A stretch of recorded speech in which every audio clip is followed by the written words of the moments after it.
in collaborazione con Glam Vision e Dentisti Riuniti.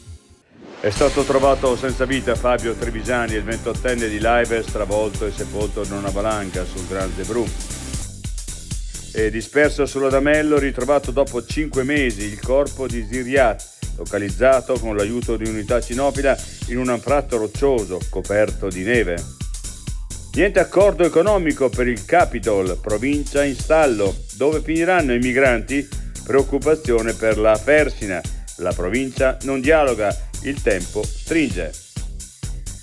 Poteva andare molto peggio, ho agito distinto quando ho visto il guardrail davanti a me. Non vedo l'ora di tornare in bicicletta. L'intervista ad Alessio Martinelli. L'altra montagna. L'ho avvistavi a chilometri, come fosse stato un albero conficcato sopra la foresta. Ti metteva le vertigini. La storia commovente che aprirà il festival dell'Altra Montagna. I difetti visivi sono tanti: miopia, astigmatismo, ipermetropia. Il pregio è correggerli con occhiali davvero glam. Con Glam Vision puoi prenotare l'analisi gratuita della vista e poi sfoggiare i tuoi nuovi occhiali che possiamo creare per te. Scopri di più su glamvision.it.